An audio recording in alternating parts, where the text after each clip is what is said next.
Pourquoi les motards Harley détestent-ils cette moto? La Harley Fat Boy est peut-être l'une des motos les plus reconnaissables au monde.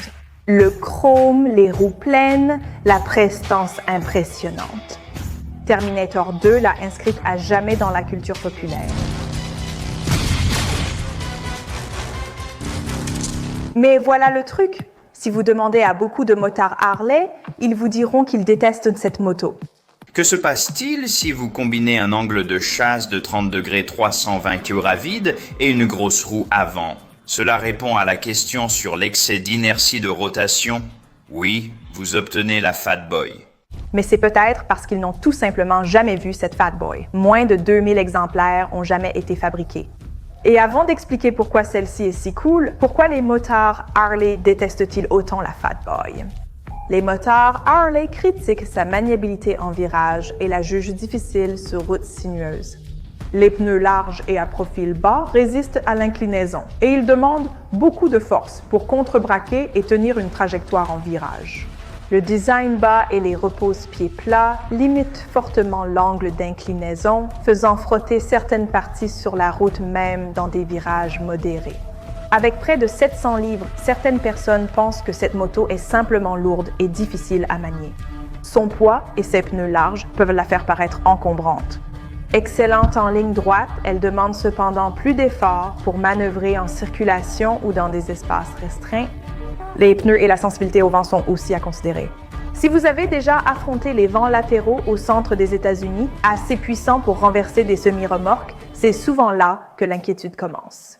Les roues à disque plein peuvent être sensibles au vent latéral, donnant une impression d'instabilité aux cyclistes par grand vent. Les énormes pneus peuvent aussi être coûteux à remplacer, et certains disent qu'ils s'usent de manière inégale.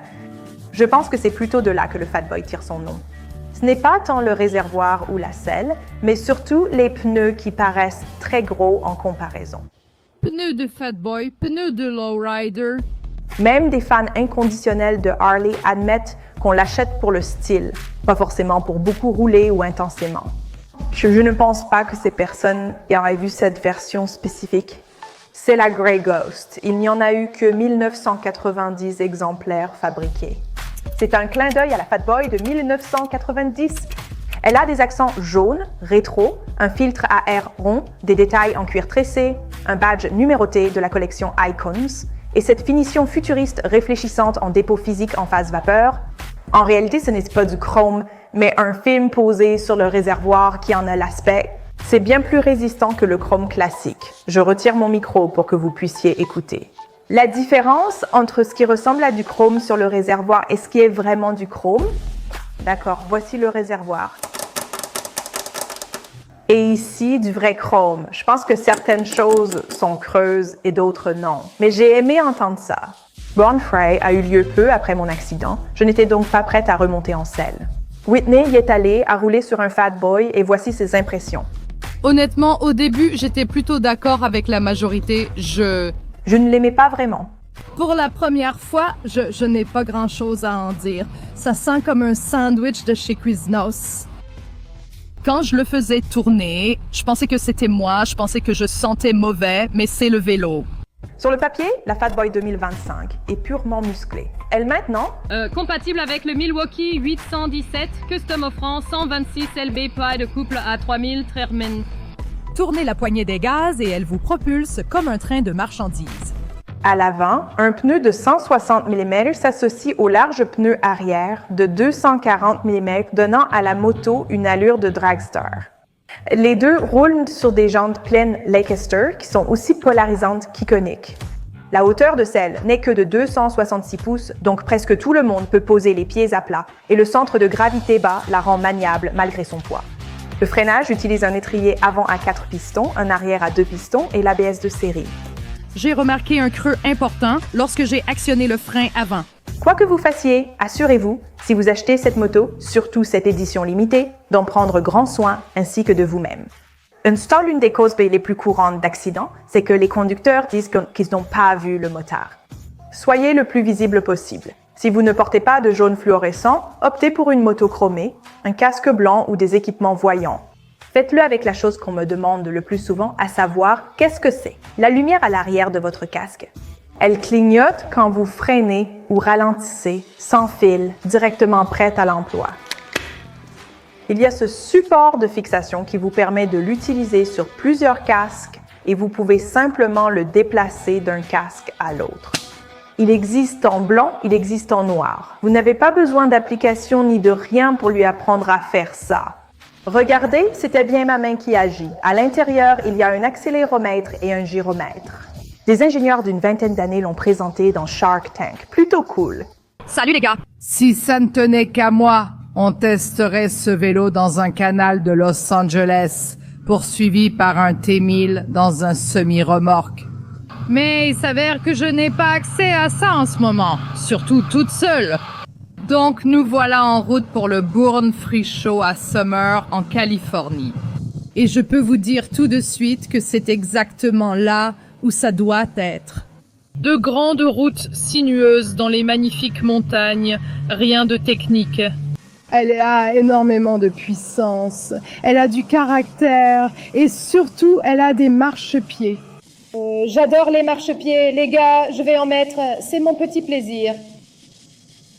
En fait, j'ai écrit ça juste après la Harley Breakout et honnêtement, attendez de voir. J'ai préféré celle-ci.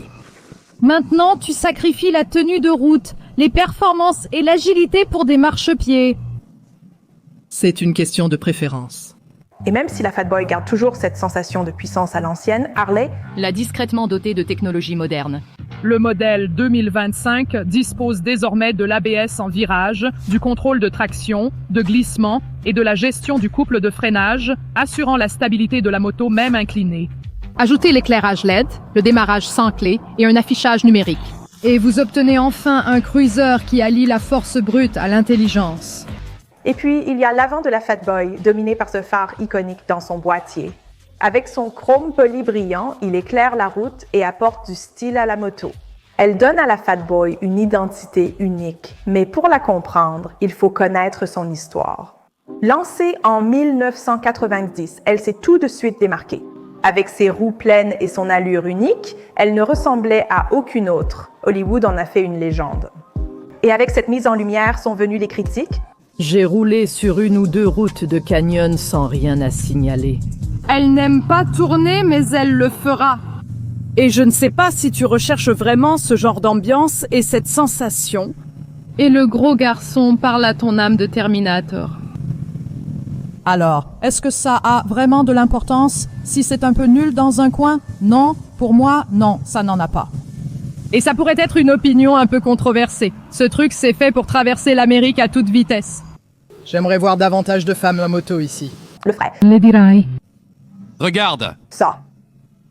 Regardez, venez à Born Free, les gars. C'est génial. Voilà la partie tout-terrain, ça se conduit super bien sur l'herbe. C'est tout le monde! Regardez toutes ces personnes cool. Je veux une Harley, je n'ai pas l'argent pour une Harley, mais je veux une Harley. D'accord, les gars descendent de Fat Boy. Je suis un peu amoureuse de cette moto. Un petit peu. Ça devrait, tu sais, quand je suis montée dessus pour la première fois, quand je suis arrivée ici et que je l'ai conduite depuis le centre de presse, je ne sais pas. Je ne le sentais pas trop, mais ensuite, en repensant à toutes les motos que j'avais conduites ces dernières semaines, comme les Honda Hornet et ma Smart Pilen 701, Bien sûr, il faut s'y habituer, mais maintenant, après un certain temps passé en selle à rouler ici, et tu sais quoi? Peut-être que c'est l'ambiance, peut-être que c'est aussi la vibe, tu vois. C'est en partie ce qui influence ce que je ressens à propos de ce vélo. Tu peux tout à fait dire que je suis d'accord. Je ne le déteste pas autant que les gens disaient que j'allais le détester. Et je ne l'aime pas aussi peu que je pensais l'aimer. Certes, je n'ai pas conduit beaucoup de Harley, ma préférée jusqu'à présent étant la Pan Am, et celle-ci en est très loin. Mais tu sais quoi? Je commence à ressentir l'esprit Harley là, vraiment. En ce moment même, pendant qu'on parle, et je commence doucement à devenir une maman Harley. Bon, les gars, puisque c'est une moto américaine avec un essai américain, on doit faire un petit test à basse vitesse sur un parking. D'accord, avant tout, ce monsieur va m'attendre. Trop gentil, merci, papy. Oh, on a une autre voiture. Voyons si on peut le faire. Le long. La course?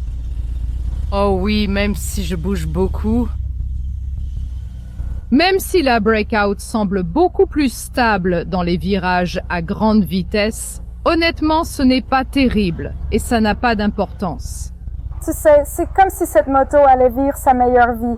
À Houston, une autoroute en Oklahoma où il n'y a pas beaucoup de virages, je crois qu'il y en a genre 3 à Las Vegas. En tant que personne plus petite, ce n'est pas mal. Honnêtement, je n'ai pas vraiment besoin de forcer. Alors, partage ça avec une femme qui pense à s'acheter un Fat Boy, tu vois? Certains disent qu'il est lourd, encombrant et difficile à manier dans les virages. Honnêtement, j'ai ressenti cela avec presque toutes les motos que j'ai conduites. Si tu aimes vraiment une moto, pour n'importe quelle raison illogique, que ce soit parce qu'elle est tellement belle ou parce qu'elle est tellement grande et que tu veux un défi, ou parce que tu as juste vu une YouTubeuse ou tu l'as vu dans un film, quelqu'un la conduire et tu as vraiment aimé ça, et maintenant, pour une raison inexplicable, tu en es obsédé. Peu importe la moto que tu choisis, tout dépend simplement de ta volonté d'apprendre à la maîtriser. Alors, disons que tu t'inquiètes du poids de cette moto, elle te paraît tellement grande, lourde et encombrante. Ne t'en fais pas, je suis là.